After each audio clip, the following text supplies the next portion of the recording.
Buenos días. Queremos agradecer la presencia de la comunidad académica de la Facultad de Sociología y de otras facultades de la Universidad Veracruzana, a partir de la presencia de las y los estudiantes, de personal administrativo y directivo, académicos que hoy nos acompañan, y sobre todo a los lectores también, al maestro Arturo Hinojosa Loya, al maestro Roberto Llerena Cerdán y al doctor César Guevara González, a quien presentaré en momentos posteriores de la presentación, que hoy nos están acompañando a la presentación del libro Modelos de Desarrollo y Regímenes de Acumulación de Capital, del doctor Jorge Manuel Tirado Almendra. El doctor Jorge Tirado es orgullosamente académico de nuestra Facultad de Sociología, quien de manera permanente ha contribuido a nutrir en la formación académica de diversas generaciones de estudiantes universitarios de esta y otras casas de estudio a nivel nacional e internacional. A nombre de la Facultad de Sociología, queremos agradecerle la distinción por la presentación del libro en el marco del 40 aniversario de la Facultad. Su obra es el reflejo de esa vasta experiencia, pero sobre todo de la maduración de su pensamiento en los campos de la sociología y la economía política, desde el estudio vinculado a los fenómenos históricos de acumulación, de dominación y cambio social, desde la perspectiva de largo plazo y la gran escala. Considero que la publicación es una herramienta analítica fundamental para la investigación y para la formación académica de las y los estudiantes de nuestra facultad, quienes al consultarla encontrarán una referencia obligada para estudiar los modelos de desarrollo como regímenes de acumulación de capital desde la perspectiva de la sociología histórica, del análisis de los sistemas mundo, en contraposición con las interpretaciones liberales sobre la sociedad y la historia. Voy a presentar brevemente el currículum del doctor Jorge Tirado y le pasaré la palabra breve para después que se hagan las presentaciones y la lectura sobre el libro. El doctor Jorge Tirado Almendra es sociólogo por la UAM Azcapotzalco, doctor en Historia por el Instituto de Investigaciones Histórico-Sociales de la Universidad Veracruzana, y desde 1980 trabaja como maestro de tiempo completo en la Facultad de Sociología, titular del taller Modelos de Desarrollo y coordinador del área de teoría sociológica, y desde el 2004 colabora como profesor invitado en el Colegio de Veracruz. Ha impartido y organizado cursos y conferencias en diversas universidades, como la Universidad de Cienfuegos, Cuba, en la Universidad Central de Caracas, en Venezuela, en el Centro de Estudios Superiores de la Universidad de Córdoba, Argentina, entre otras. Para todos los interesados en el estudio de los modelos de desarrollo y de los estudios de la historia a gran escala. Doctor, cedo la palabra. Muchas gracias.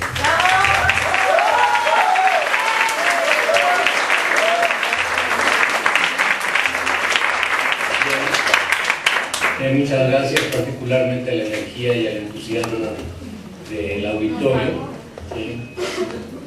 Y muy en primera instancia al esfuerzo que han realizado pues, mis queridos hermanos y compañeros, el profesor Arturo Hinojosa, el profesor César Guevara, el profesor Roberto Llerena, el profesor Arturo Narváez, porque pues, leer un texto y presentarlo requiere energía física, requiere esfuerzo, un esfuerzo especializado, un esfuerzo de concentración, lleva su tiempo y bueno, no es remunerado.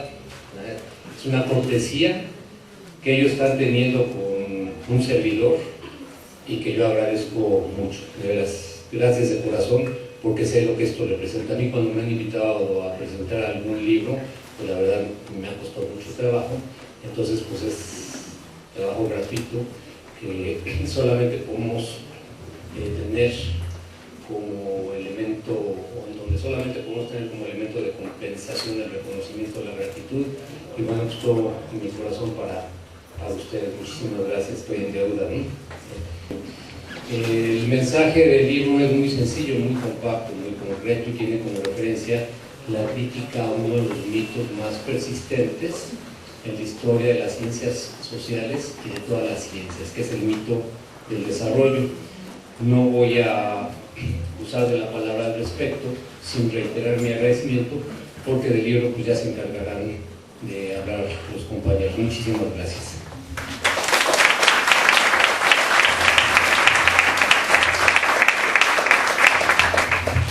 Bueno, para comenzar la parte de las presentaciones sobre el libro, comenzaremos con el maestro Roberto Llerena Cerdán. Ellos me han pedido, y entiendo, muy breve, ya ustedes todos lo conocen en sus presentaciones curriculares, solo decir que ha sido licenciado en Economía, maestría en Ciencias Sociales por el Instituto de Investigaciones Histórico-Sociales, y ha sido docente de carrera a tiempo completo en la facultad de la Universidad Veracruzana desde el 85 hasta la fecha. Experto en muchos temas sobre economía política, sociología rural, práctica de campo, y bueno, agradecemos la presencia y la disposición y voluntad de presentar.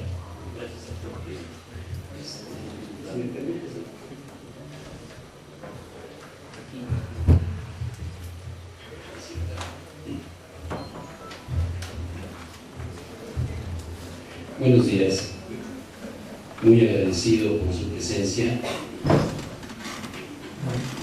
a esta convocatoria que es muy necesaria entre nosotros. Me complace mucho también alternar con estos tres maestros, compañeros de hace muchos años, con experiencias académicas diversas, con formaciones diversas pero a la vez convergentes. Y yo le decía a Jorge que era fundamental que la presentación de su libro se hiciera en este contexto ajeno, debo pensar, a otro tipo de apasionamientos que desvirtúan a veces este tipo de presentaciones, que debe estar enmarcada con otro espíritu. Tengo unas breves notas para no dispersarme, para no extraviarme, pero antes de ello también tengo una breve contextualización muy personal de este trabajo, porque en muchos sentidos, en efecto, es el resultado de todo un proceso de reflexión que paralelamente yo fui presenciando en esta obra de Jorge, y eran ideas, contenidos que se iban resolviendo precisamente en la práctica docente, con coincidencias, con diálogos, con recomendaciones tal vez de algunas lecturas, y me di cuenta que Jorge estaba en esta trayectoria inicial que nace quizá desde su tesis de doctorado, incursionando en otros campos del análisis social que le parecían, tengo esa impresión también, relativamente novedosos. Sus reflexiones, por ejemplo, sobre cuestiones regionales, el desarrollo regional, el concepto de región, de espacio, de territorio, etc. Entonces, a mí me parece que esta es una trayectoria que lleva por lo menos 3 décadas, ¿sí? 3 décadas, con sus impases, con sus preámbulos, con sus paréntesis y con un proceso también de maduración. Esto es lo que yo percibo a partir de esta relación o de ese vínculo académico que creo que yo hemos tenido durante precisamente esos años, ¿no? Ahora, situándome ya en el texto, propiamente la presentación, leeré estas breves notas que espero enriquezcan seguramente y complementen los demás presentadores.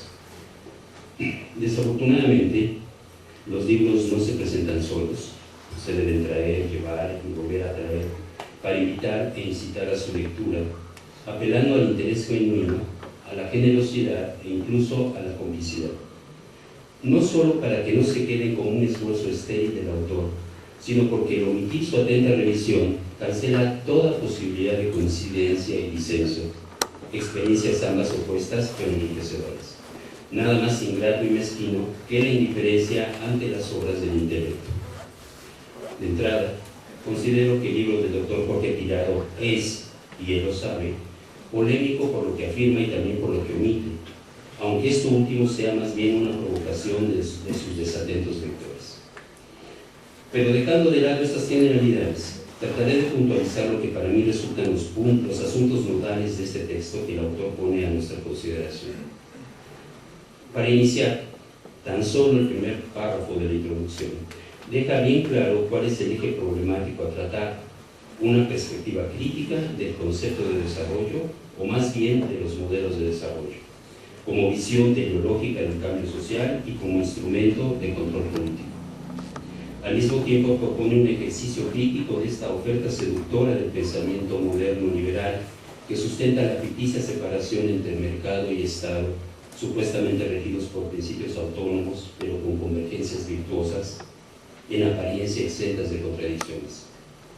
Dicho esto, el desmontaje de estos mitos traducidos en proyectos políticos que el autor realiza de las distintas visiones del cambio social, no solo como acepciones del término, sino como aparatos ideológicos de Estado, representaciones intelectuales hegemónicas las denomina en algún momento, y como estrategias asumidas por corrientes políticas tanto conservadoras como reformistas, lo efectúa a través de un periplo teórico de amplio espectro que consiste en enfocar los procesos de cambio social, particularmente del desarrollo, como regímenes estatales de acumulación. No sustituye el objeto, sino que lo reinterpreta a la luz de otras aproximaciones analíticas, sin dejar de abordar sintéticamente las distintas corrientes sociológicas que en su momento reflexionaron acerca del cambio, la dominación y la integración sociales, en sus versiones clásicas y contemporáneas, y bajo sus respectivos contextos históricos. Y aquí aparecen autores enormes: Hegel, Kant, Marx, Comte, Durkheim, Weber, Germani, que en un momento dado, se diría entonces que el concepto de desarrollo es una variante del concepto más amplio de cambio social, más próxima a la teoría social y a la filosofía que a la vertiente económica. Sin embargo, aquí se debe destacar un punto de inflexión. La matriz teórica del cambio, progreso, evolución, transformación, transición e incluso regresión, visto como desarrollo, sufre un giro y el autor se traslada a otro campo de especialización que tiene la mala fama de la arrogancia, el de la economía. Sin embargo, considero que no lo hace con una afinidad electiva, ni porque crea en las fronteras disciplinarias, sino como resultado reflexivo de los procesos que estudia bajo sus formas históricas diferenciadas y a través de un vector explicativo que, me atrevo a pensar, el autor lo convierte en una piedra angular de sus argumentos: el de los regímenes históricos de acumulación, el análisis de los sistemas mundo y a partir de ello la crítica al desarrollismo. Antes, advierte el carácter polisémico, secuencial, progresivo y egocéntrico del concepto de desarrollo, para quienes pudiesen enmendarle una crítica en este último sentido. No desconoce este enfoque que pretende situar en Europa occidental al conjunto de centros que conectan subordinadamente semiperiferias y periferias, centros que, por cierto, no son Estado-nación, sino ciudades-Estado. Algunos historiadores orientalistas refutarían estas afirmaciones, señalando que Occidente alguna vez también fue periferia y que el traslado de nuevos intereses económicos corporativos hacia el medio y lejano oriente la podrían convertir nuevamente en periferia. Una Inglaterra nuevamente aislada, una Francia sin centralidad económica y una Alemania que no puede gestionar por sí sola el peso de la Unión Europea. Aunado a todo, un escenario de regresiones de corte popular nacionalista que tienden a pertrecharse en sus fronteras. Por ello cobra importancia el arduo y minucioso trabajo de recuperación sociohistórica emprendido por el doctor Jorge Tirado en esta obra. Aquí la lectura exige una atención particular, porque a partir de ello se pueden rastrear las claves de una arquitectura social perfectamente ensamblada, atendiendo a los tres pilares o instituciones señaladas por Immanuel Wallerstein: los proyectos políticos del cambio social, 1, 2, las ciencias sociales académicas, y 3, los movimientos sociales de corte conservador, liberal o revolucionarios socialistas o de liberación nacional. Este ejercicio sistemático, histórico y crítico del cambio social, desde sus fundamentos ideológicos y la acción social que implica, admite ser considerado como la desmitificación de los proyectos de desarrollo desde el Estado y desde las propias bases sociales. Dígase hoy sociedad civil, ciudadanía, movimientos sociales antisistémicos. Considero que, desde este posicionamiento, el texto del Dr. Tirado abre un espacio polémico con quienes sustenten alternativas de transformación social de otras escalas ya experimentadas bajo esta lógica de conducción planificada e inducida del desarrollo. La pregunta que corresponde en esta primera fase del trabajo es si su enfoque cancela toda posibilidad de superación de las contradicciones sociales. Fuera de estos parámetros, porque entonces el enfoque crítico termina en una especie de parálisis no solo intelectual sino también política. ¿Qué se puede construir más allá de los fatalismos sin incurrir tampoco en la ingenuidad? Porque hace una revisión puntual de cómo se tradujeron en América Latina estos modelos de desarrollo, o más bien la explicación de su desarrollo, también en sus distintas versiones, ya bastante mediadas, gradualizadas o de plano reformistas. El desarrollismo estructuralista, cepalino de corte keynesiano, el dualismo, el colonialismo interno, el intercambio desigual y el deterioro de los términos del intercambio, la teoría de la dependencia y el sistema centro-periferia, y el enfoque verdaderamente hegemónico y plenamente montado del ajuste estructural. La controversia o controversias que el autor formula surgen del enfoque analítico que asume en oposición a las visiones liberales y tecnocráticas. Así, desplazando o reinterpretando los modelos de desarrollo como regímenes históricos de acumulación de capital, cambia el sentido político de la discusión, despojándolo de su carácter prescriptivo y normativo. De este modo, la incorporación de la sociología histórica de los sistemas tiene la capacidad para analizar las contradicciones de las estructuras o sistemas sociales desde el análisis de los procesos de cambio social. Y esto implica, cito a Jorge, superar la dicotomía entre análisis nomotéticos, es decir, de validez universal, e ideográficos, de significado particular, mediante la construcción de un enfoque con perspectivas históricas, genéticas. Las escalas temporales, el tiempo largo, y espaciales, mundial, aplicadas, servirán en este caso para ajustar el enfoque a contextos específicos, locales y coyunturales de corto plazo. En un sentido crítico, no solo de las interpretaciones liberales, sino también de los proyectos de la vieja izquierda y los movimientos sociales antiautoritarios. He de suponer antisistémicos, antirrendistas y acciones focalizadas de iniciativas no gubernamentales. Y puede ser que, en tal sentido, este sea uno de los flancos a debatir en la obra del Dr. Tirado. Todo proyecto intelectual, para no restringirlo al plano académico, recupera, interpreta, revalora ideas ajenas, pero afines, y también propias, pero abiertas al debate. Nada es concluyente. Sin embargo, se parte de una plataforma ya construida en la cual se identifican autores y obras caras al autor. La pléyade de personajes que gravitan en esta obra y que Jorge logra convocar suenan a Norbert Elias, a Fernando Del, a Giovanni Arrighi, a Emmanuel Wallenstein, a Samir Amin.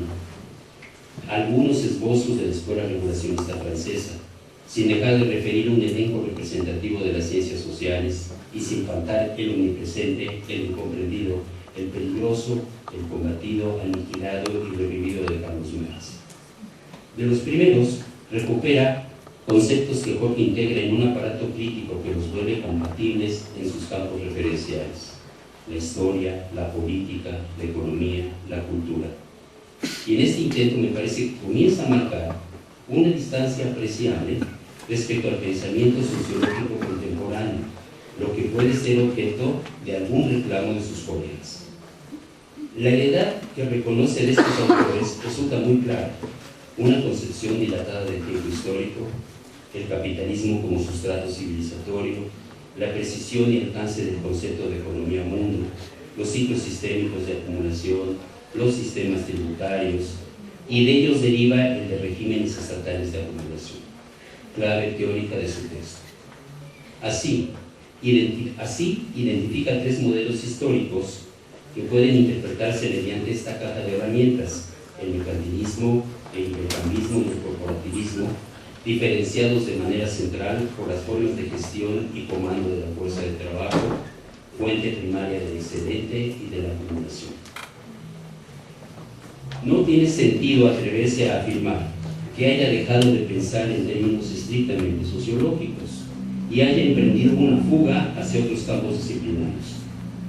Si algo de ello existe, sin duda no es una reorientación premeditada, más bien le sugiere un punto de llegada igualmente provisional, a partir de las conclusiones perentorias a las que llega luego de identificar las implicaciones políticas contenidas en los modelos teóricos de las ciencias sociales, como estrategias de control corporativo y regulación estatal, más que como posibilidades de liberación y autogestión sociales. Estas primeras impresiones de la lectura del texto de Jorge corresponden a lo que puedo identificar como el núcleo teórico del proyecto analítico que se propuso. La otra parte es un recorrido arduo por las entrañas históricas de los sistemas de economía-mundo, desde sus orígenes hasta la crisis postfordista. Pero los ciclos de la economía real, ya tan estudiados, ahora comienzan a ser desplazados por los ciclos del capital financiero, operativamente más complejo, acechante, incierto y riesgoso. Un artilugio del capitalismo poderoso, influyente, determinante, mutante y pervertido. Una nueva condición que en esta obra no se llega a considerar, quizá porque sus escalas temporales, muy dinámicas e inestables, y espaciales, ubicuas e inasibles, ya no se ajustan a los instrumentos interpretativos, tangibles, pesados, densos. ¿Cómo entonces explicar lo efímero y lo ligero? El trabajo de Jorge es vasto en su ordenamiento teórico e histórico. Ignoro si representa para él la culminación de sus reflexiones en este campo interpretativo de la realidad social contemporánea. Lo cierto es que merece la atención de sus potenciales lectores, pero también considero requiere de él una propuesta de trabajo, aunque nadie lo puede obligar a ello, que consolide su perspectiva a través de un monitoreo igualmente ordenado a distintas escalas, que sustente sus hipótesis y se pueda ir más allá de la especulación. Si el mundo se mueve bajo cierto orden, habrá que desentrañarlo a través de la crítica de su naturaleza, cierto, pero también mediante el desciframiento de su desempeño sistémico, es decir, en sus propias claves de funcionamiento. El riesgo es que la variante interpretativa asumida por Jorge se convierta a su vez en un enfoque igualmente mnemotético e biográfico. ¿Cómo evitarlo? ¿Qué es lo que específicamente la diferenciaría de tal manera que no estuviese cargada de la misma pretensión liberalizadora? He pensado también que Jorge suele subestimar las bases empíricas de la investigación, independientemente del porte de la realidad adoptado, que implique cierto nivel de profundización en el trabajo de campo o como rastreo de fuentes de información desde plataformas asequibles. Es como imaginar a Carlos Marx consultando con acuciosidad los Blue Books. Tal vez por ello, o a pesar de ello, el texto no contiene un solo dato. No existe información que señale tendencias, morfologías, cambios de naturaleza. El sistema informativo que se requeriría para tal tarea, para una tarea de esta índole, sería mayúsculo. Tampoco nadie se lo puede imponer.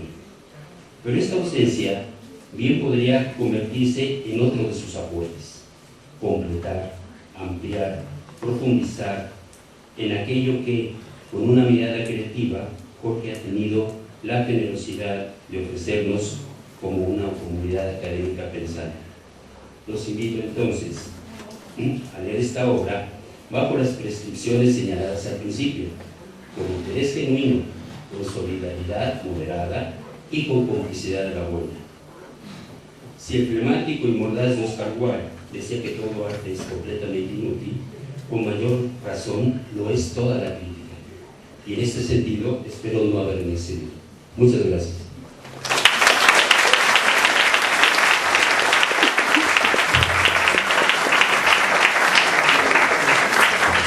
Agradecemos el análisis que hace el maestro Roberto Vilena Cerván y los comentarios muy puntuales sobre la obra. Ahora daremos la palabra al maestro Arturo Hinojo Saloña, que como bien conocen también es maestro de tiempo completo de la facultad y que ha estado especializado en diferentes temas de gestión, planeación sociocultural, historia universal, metodología de investigación y formulación de proyectos sociales. Le damos la bienvenida y le pasamos la palabra para sus comentarios.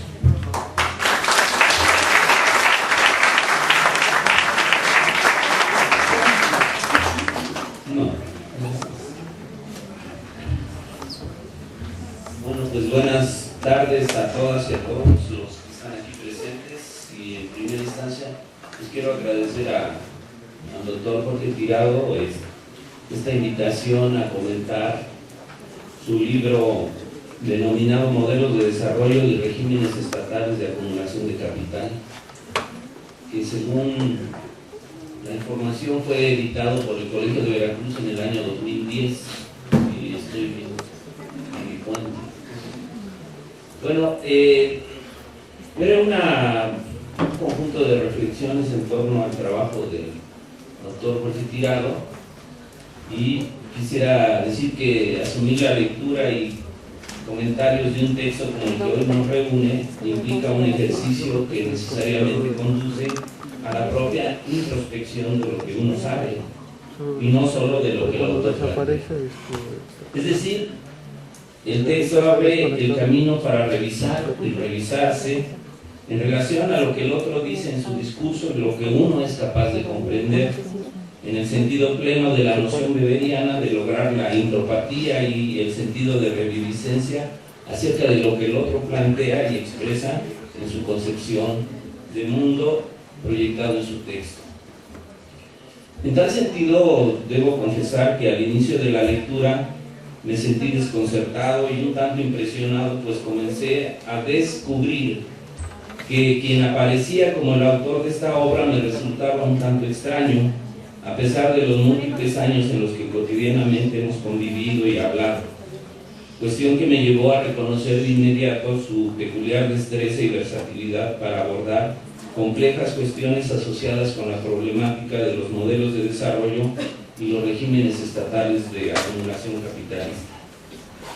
Abordar dichas cuestiones no representa en sí una tarea fácil de lograr, pues se requiere de un amplio bagaje teórico, conceptual, epistémico y metodológico mediante el cual se puedan esclarecer los procesos, acontecimientos, situaciones, prácticas y resultados que han acontecido en el largo, mediano y corto plazo de constitución de lo que diversos autores han denominado el sistema mundo. Como señala el doctor Tirado Almendra, el propósito de su trabajo es el de abordar desde una perspectiva crítica la estrecha relación que existe entre el surgimiento y orientación de las ciencias sociales como referentes de explicación e interpretación de la vida social y las notables transformaciones generadas por los procesos de modernización y conformación capitalista de las diversas sociedades del mundo que desde hace más de 500 años han adoptado y promovido un régimen de acumulación sustentado en el control y aprovechamiento de la fuerza de trabajo y la existencia de un régimen estatal orientado al aseguramiento de los mecanismos institucionales y legales que garanticen la hegemonía del capital. Al hacer la revisión del papel jugado por las ciencias sociales, muy particularmente para explicar e interpretar el fenómeno del desarrollo, el autor no se conforma con indicar la diversidad de modelos teóricos construidos por los principales autores ligados particularmente a la sociología, como Comte, Luhmann, Weber, el propio Marx, quienes, haciendo uso de su capacidad intelectual, trataron de proyectar la interpretación de los procesos de conformación del mundo moderno a través muchas veces de estos modelos duales, en el caso de de Durkheim entre su esquema de solidaridad orgánica y la solidaridad mecánica, en el caso de Weber entre las distintas formas de racionalización y Marx con su teoría de los modos de producción. En ese sentido, como señala el doctor Tirado, abordar el tema de los modelos de desarrollo no como un conjunto de recetas o prescripciones para alcanzar la anhelada meta de una meta universal de la modernidad occidental, no es suficiente simplemente tomar como referencia el proceso, sino también cómo se ha interpretado desde la perspectiva de autores notables de la sociología y de diversas ciencias sociales. Como lo señala él, su texto lo que nos ofrece es una plataforma para hacer preguntas, que eso es lo que a mí me parece más importante del texto. Hacer preguntas acerca de cómo utilizar el estudio de la historia a gran escala. Es decir, muchas veces hemos perdido esa capacidad, esa dimensión intelectual de ubicar los procesos a gran escala para poder entender los pequeños procesos que acontecen en la vida cotidiana. Creo que, como lo señalaba el compañero Roberto Llerena, pues el texto busca disolver estos mitos relacionados con las ficciones del desarrollo. Durante muchos años, quienes estudiamos ciencias sociales en diversas facultades de sociología y de ciencias sociales, estuvimos muy vinculados con las interpretaciones provenientes tanto del mundo occidental, del pensamiento europeo y norteamericano en torno al desarrollo, y la manera como los intelectuales latinoamericanos, algunos de ellos como Vania Bambirra, Teotonio dos Santos, Pedro Octavio Paz y una multitud de intelectuales de izquierda y reformistas, hicieron uso de esta noción de desarrollo para tratar de orientar los esfuerzos de construcción de sociedades latinoamericanas que emergían de pasados rurales hacia la configuración de sociedades modernas sustentadas en el desarrollo urbano, la industrialización y la ampliación de los derechos tanto de los grupos como de los individuos en procesos muy contradictorios y muy complejos. Realmente la sociología del desarrollo latinoamericano, que se proyectó a lo largo de más de 30 años como eje de las reflexiones de quienes en distintos lugares y regiones de Latinoamérica nos formamos como estudiosos de las ciencias sociales, observamos que esta tendencia de analizar el desarrollo se bifurcaba entre estas dos posiciones, una posición de carácter reformista muy ligada a las interpretaciones norteamericanas y europeas acerca del desarrollo, tomando los modelos que provenían de las llamadas sociedades desarrolladas como los arquetipos de lo que debía de ser el proceso que configuraba las sociedades latinoamericanas. Es decir, tomar modelos como esquemas de desarrollo que debían de ser replicados tal cual fueron proyectados en su sentido original en el caso de sociedades como las europeas y la norteamericana. La sociología latinoamericana trató durante mucho tiempo de contrastar estos enfoques a través del rescate de ideas, como lo señala el autor, de colonialismo interno, del independentismo, de la interdependencia en sus últimas versiones, pero muchas veces estas interpretaciones hechas por los intelectuales latinoamericanos muchas veces cayeron también en errores de interpretación, dado que dejaban de lado la referencia a diversos actores sociales presentes en los escenarios de lucha y de configuración de mundos distintos al occidental. Hablo particularmente del mundo indígena, del mundo campesino, que muchas veces fueron desdeñados como actores centrales dentro de los procesos de transformación social. Yo creo que el caso muy particular de la Revolución Zapatista nos indica efectivamente que el mundo indígena guarda tras de sí una multitud de referentes, de formas de interpretar el mundo y de accionar frente a él, que muchos de estos autores no tomaron en cuenta o que desdeñaron o limitaron en cuanto a sus posibilidades de incidir sobre una realidad cada vez más problemática conforme iba avanzando el proceso capitalista en la región latinoamericana. Es decir, el texto del doctor Tirado me parece, desde mi punto de vista, que nos ayuda a entender una dimensión intelectual fundamental para quienes estudian las ciencias sociales, no solo en el campo de la sociología, sino de la antropología, la misma historia, la economía y otros ámbitos del saber social, en el sentido de que es necesario no solo hacer la crítica, sino también poder ubicar a la diversidad de actores que intervienen, tanto en la interpretación como en la propia configuración de los procesos que van dando sentido al cambio social. En ese sentido, creo que la obra del doctor Tirado nos ayuda a tener un referente firme para poder darle sentido a nuestra propia experiencia de vida y también de darle continuidad al trabajo de interpretación de los diversos espacios, procesos, actores que tienen lugar hoy día y que sin duda han sufrido mutaciones y cambios que el texto nos ayuda a entender de manera muy dinámica y muy completa en la medida en que nosotros podamos incorporar esos saberes teóricos y conceptuales en forma crítica, pero también acompañando estas nuevas interpretaciones que son necesarias a nuestros días. Bueno, más allá de los aportes y aclaraciones de orden teórico contenidos en el texto, quisiera mencionar algunos elementos relativos a la configuración y determinaciones vinculados a la trayectoria histórica del Estado.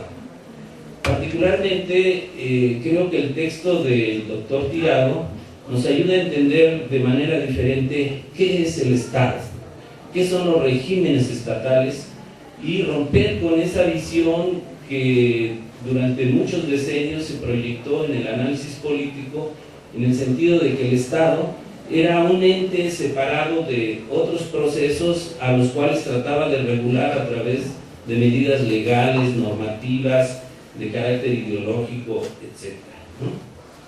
Creo que la visión que aquí nos presenta nuestro compañero Jorge nos ayuda a superar la estrecha visión de un ente ligado al mero ejercicio de la política como ha sido entendido tradicionalmente el Estado, que tiene un quehacer distinto y específico al de la vida económica.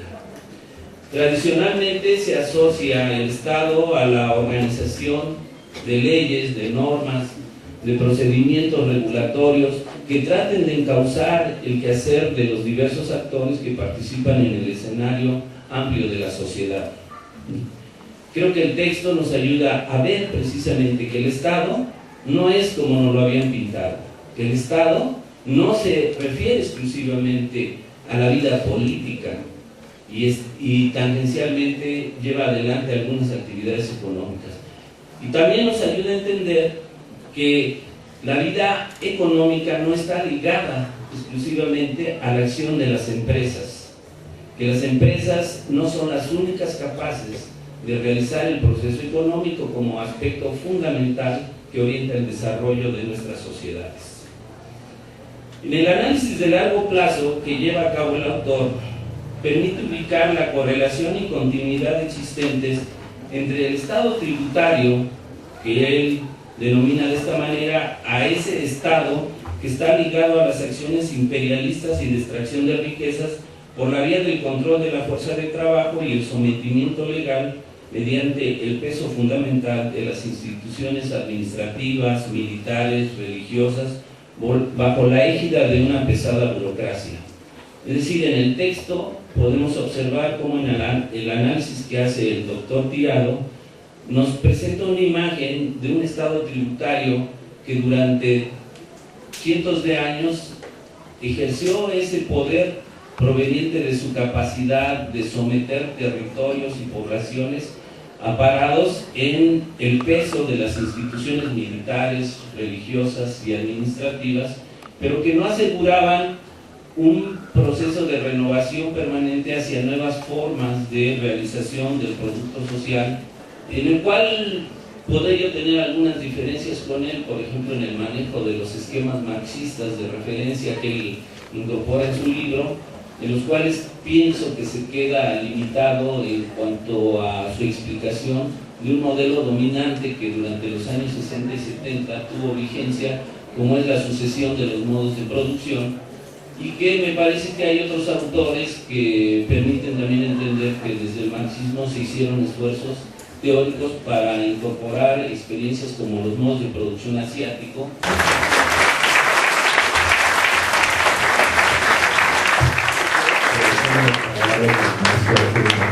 La presentación del libro. Y ahora daré la palabra al doctor César Guevara González, que también es académico de tiempo completo de la facultad y que es especialista en diversos temas en el campo de la teoría sociológica y la teoría social. Bueno, antes que nada, gracias a todos los estudiantes, a todo el público, los profesores que nos hacen favor de acompañarnos en esta reunión para pues comentar, discutir un poco sobre el texto del doctor Jorge, y desde luego también gracias a Jorge Tirado por esta invitación a comentar este libro. Sabemos que Jorge y algunos otros académicos, investigadores tienen muchos años trabajando en esta línea de investigación. También por eso le agradezco la invitación. Yo no soy un especialista en esta línea, pero me ha sido de gran ayuda este texto para pues entender muchos procesos que son importantes para discutir. En esta línea yo quisiera pues comentar hacer mis comentarios sobre el trabajo sobre este libro, diciendo que yo veo tres influencias principales en el texto de Jorge para entender el capitalismo actual, para entender el sistema mundo desde una perspectiva de una sociología histórica, es decir, estudiado a partir de procesos de largo alcance. En esta época donde predominan en muchos casos los trabajos sobre temas muy concretos, creo que sí es necesario retomar estas perspectivas de gran escala espacial, de gran escala temporal para analizar procesos, en este caso, que tienen que ver con el capitalismo. Y esas influencias fundamentales que se pueden percibir en el libro, hay muchas, ya los profesores lo dijeron, hay una cantidad de gente que inspira este trabajo, pero podríamos identificar tres fundamentalmente, que es la influencia fundamental de Immanuel Wallerstein, efectivamente, de Giovanni Arrighi, y en menor grado de la escuela regulacionista francesa. Estas tres son, incluso a nivel de las referencias, de las citas que podemos ir siguiendo en el libro, vamos a ver que son las más recurrentes, sobre todo el caso de Wallerstein, con todo lo que él implica hablar de él, la escuela de los anales, Fernand Braudel, etc., y los planteamientos de Giovanni Arrighi sobre el sistema mundo.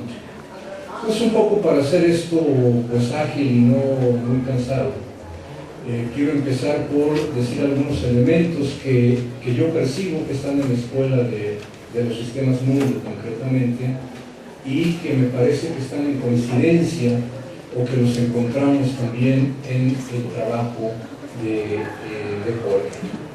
De entrada que nada, Jorge efectivamente empieza analizando, diciendo, y ya sobre esto han abundado los compañeros, yo no quisiera trabajar más, sobre los regímenes históricos de acumulación de capital y cómo estos regímenes implican formas particulares de extracción excedente, más formas de control de gestión del trabajo que se combinan de una manera muy particular en momentos históricos determinados.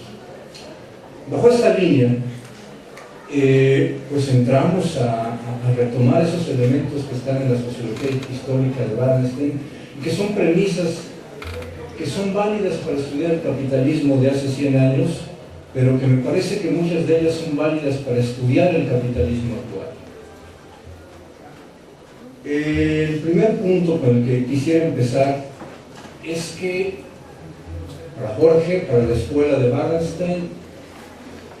No es muy correcto hablar del primer mundo, segundo mundo, tercer mundo, porque pareciera que esta idea de primer mundo, segundo, tercero y cuarto mundo, pues tendrían que ver con situaciones inherentes a cada país, a un atraso histórico inmanente a cada país.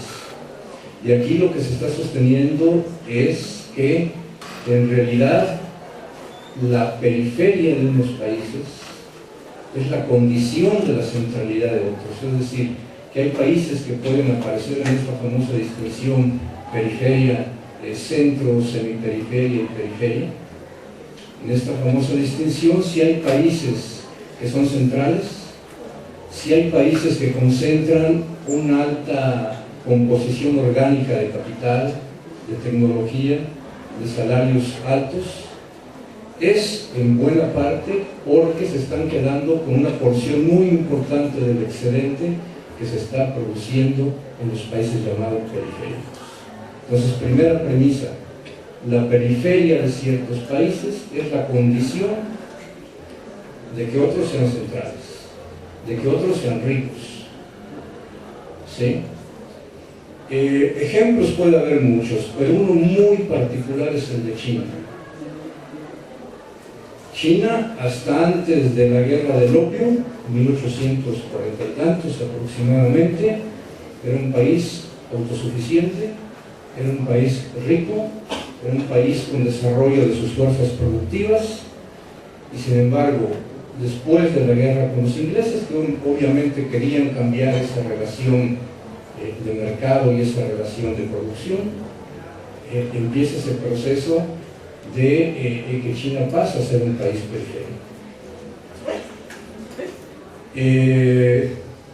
Obviamente para contrarrestar, entre otras cosas, la balanza comercial, para inundar a los chinos de opio, ¿sí? Y bueno, dentro de esto, recordemos que hace poco, hace un año aproximadamente, el banco HSBC estuvo envuelto en un escándalo de lavado de dinero.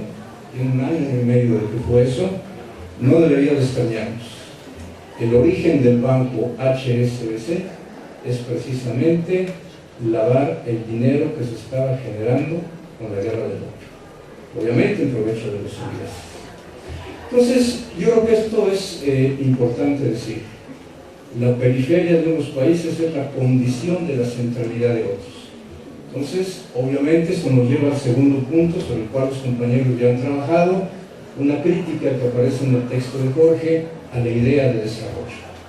A la idea de desarrollo en esa perspectiva evolucionista, progresista, donde todos los países se aumentan su productividad y demás, tenderán a ser como lo que llamamos el primer mundo. Entonces, hay una crítica muy pertinente también. El tercer elemento, que está en Wallenstein, pero que también está en el texto de Jorge, es esa recomendación sobre la cual los compañeros ya también plantearon, de no separar el Estado del capital. Es decir, frente a las tesis neoliberales que sostienen que el Estado simplemente es un garante de que las cosas funcionen, lo que nos dicen esta corriente de autores, dentro de la cual podemos incluir al doctor Jorge, es que finalmente el Estado sirve a los intereses del capital a nivel mundial. Y en esta línea, los ejemplos que aparecen en el libro son muchísimos. Desde el papel que jugó España con respecto al capital genovés, desde el papel que jugó en el Imperio Británico la fuerza militar, etcétera, etcétera. Es decir, un Estado que está en relación todo el tiempo con el capital. No es la separación, es más, si lo queremos decir de forma radical, y así está planteado en el texto, no puede entenderse los procesos de acumulación sin el Estado, y no puede entenderse el Estado moderno sin los procesos de acumulación. Siguiente elemento que es válido para analizar el capitalismo del siglo XVII, XVI, pero también para el capitalismo contemporáneo, lo que en el libro aparece como la flexibilidad del Estado. Es decir, generalmente pensamos Cuando hablamos de capitalismo, perdón, la flexibilidad del capitalismo. Cuando hablamos de capitalismo, generalmente pensamos en plusvalía, en fábricas, en gran industria, y hoy en día en alta productividad, tecnología digital, etc. El capital es camaleónico, el capital tiene la plasticidad, en la medida que no es un imperio mundo, en la medida que no tiene una unidad política a diferencia de los imperios. El capital tiene la posibilidad de reinsertar en sus circuitos de acumulación formas de explotación del trabajo ligadas al esclavismo, ligadas a la servidumbre, ligadas al artesanado. Entonces, no pensemos necesariamente el capitalismo como sinónimo de la producción en las fábricas. Obviamente es una parte muy importante, pero en una escala mundial lo que se demuestra es que este capital también tiene la posibilidad de articular otras formas de trabajo a sus procesos de acumulación. Y eso es muy importante porque, pues, como lo decía Arturo, hoy en día estamos viviendo todo el debate sobre la acumulación por desposesión. Estamos viendo toda una serie de mecanismos con las industrias extractivistas, con el narcotráfico y demás, en América Latina, en Honduras, en Colombia, etc., donde pareciera que todo el problema es de algunas gentes malas, como está de moda llamarlas ahora. Y no, el problema no es de algunos chicos malos que estén por ahí, el problema es estructural. Y lo que habría que analizar en esta lógica de la acumulación por desposesión es que como estas formas de desposesión que tienen que ver con el quitarte tu tierra, el cobrarte un derecho de piso, el que entre a una minera y saque a la población que ahí estaba para explotar un recurso, se integre estos circuitos de esta flexibilidad del capital que ha tenido y que tiene en la actualidad. Todos los ciclos de acumulación de capital bajo un país hegemónico tienen un nacimiento, tienen un crecimiento, pero también un agotamiento. Generalmente, si no estoy interpretando mal el libro de Jorge, cuando se dan las fases de crisis de uno de estos ciclos de acumulación de capital, el capital productivo empieza a emigrar hacia el capital financiero, es decir, hacia el capital especulativo. Segundo elemento. Tercer elemento, generalmente este agotamiento de los ciclos van acompañados de guerras, porque obviamente va a pasar la hegemonía de un país a otro país. Llámese Holanda, Inglaterra, Estados Unidos, China, el que nos querramos imaginar. Todo esto también lo explica Giovanni Arrighi a partir de lo que él llama las transiciones hegemónicas. Cómo un país puede de pronto convertirse en hegemónico. Aquí todo un debate si el concepto de hegemonía en Arrighi está ligado o no al de Gramsci.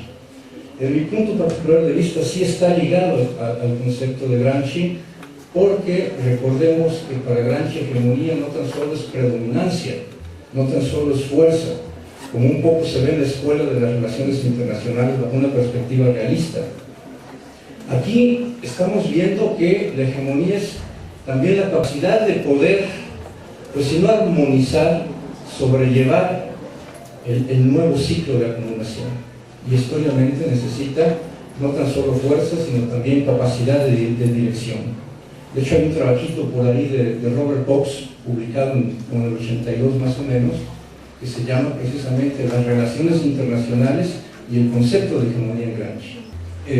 Y yo recomiendo mucho este texto de Jorge, porque además de presentarnos estos modelos de acumulación de estos ciclos de acumulación de capital, el genovés y demás, nos va diciendo cosas muy interesantes. Por ejemplo, el ciclo de acumulación genovés, el Estado, el capital genovés externaliza sus costos de protección. ¿Y qué quiere decir que externalice sus costos de protección? Pues fundamentalmente que todo lo que es el apoyo militar para que se pueda expandir el capital genovés lo deja en manos de España. Pero, y obviamente cuando cae España, cae el capital genovés. Pero en el caso del modelo holandés, nos dice el libro de Jorge, este modelo, este ciclo ya internaliza costos de protección también, es decir, ya no deja la protección en otro estado. En el caso del inglés es aún más complejo porque internaliza, ya no externaliza, sino internaliza costos de protección, de producción, la revolución industrial, pero también de expansión territorial. Y finalmente el modelo o el ciclo que implica la hegemonía de los Estados Unidos, de las tres cosas que acabamos de decir, más internalizar la cadena logística, la cadena organizativa, lo que lo haría un país mucho más performante en este sentido para ser hegemónico del modelo, en este ciclo de acumulación de capital. Bueno, hoy estaríamos en ese ciclo y bueno, la gran discusión, ya me voy muy rápido, es que si está perdiendo esa hegemonía los Estados Unidos, China podría hacer el relevo o no. Esa discusión fue muy fuerte en 2005, 2006, 2007. Hoy ya no se discute mucho este tema. Yo lo que creo que sería interesante y que es muy estimulante el texto de Jorge para discutir es si en este momento que se habla de que estamos regresando al nacionalismo, a políticas proteccionistas, la utilidad de estos conceptos para explicar ese pretendido, si es que existe, porque hay quienes dicen que únicamente es una coyuntura, que no es algo estructural, este regreso a políticas nacionalistas, a políticas proteccionistas.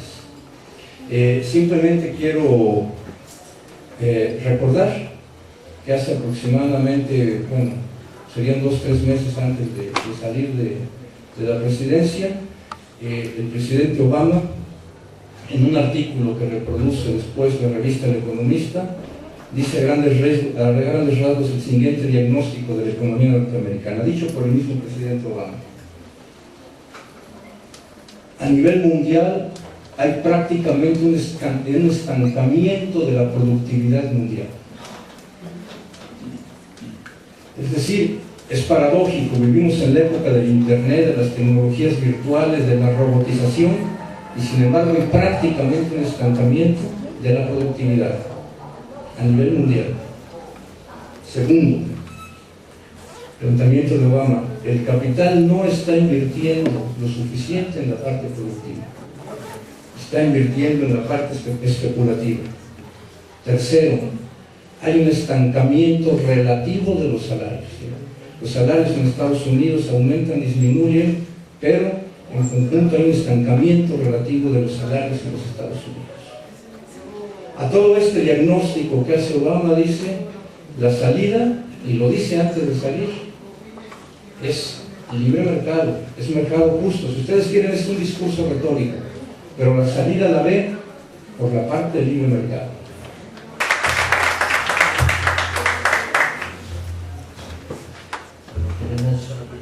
Agradecer al doctor César Guevara González por la presentación y los comentarios al texto. Solo para cerrar en esta parte y pasar a finalizar el espacio, me parece que es un texto y una publicación que da incluso para un seminario, para trabajar con la amplitud del conocimiento de los contenidos, para trabajar en diferentes momentos del seminario. Creo que es también muy relevante para quienes estudian políticas sociales, planeación, acercarse a la obra y sobre todo conocer esta incitación a pensar los modelos de desarrollo como modelos de acumulación de capital, pero sobre todo como modelos de acumulación de excedentes, como la sociología histórica de los sistemas mundos nos permite ubicar las contradicciones dentro de la misma estructura social en una lógica así a gran escala del proceso histórico de largo plazo, pero también en sincronía con el cambio social a corto y mediano plazo, ¿no?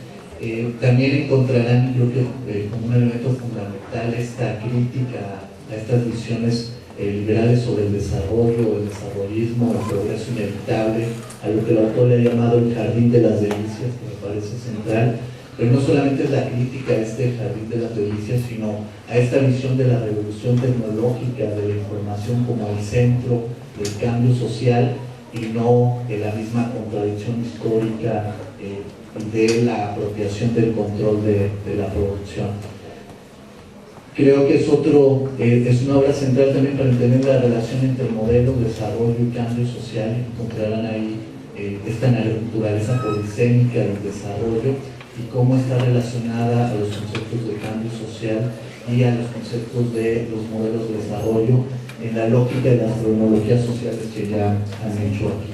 Entonces nos parece que es también un elemento fundamental para la crítica inclusive a la visión del cambio planificado, ¿no? Que desde la visión del desarrollo que se da en la misma academia y en otros tipos de espacios de pensar los procesos a partir de un cambio planificado o un cambio social dirigido a partir de los modelos de desarrollo. Nos parece que es una obra muy vasta, tiene una revisión documental muy amplia y que vale la pena convertirla en un referente teórico y conceptual de la formación de las y los estudiantes. Para cerrar, le vamos a agradecer y dar un reconocimiento al doctor Jorge Manuel Tirado Almendra, a quien le agradecemos y le felicitamos por esta gran obra.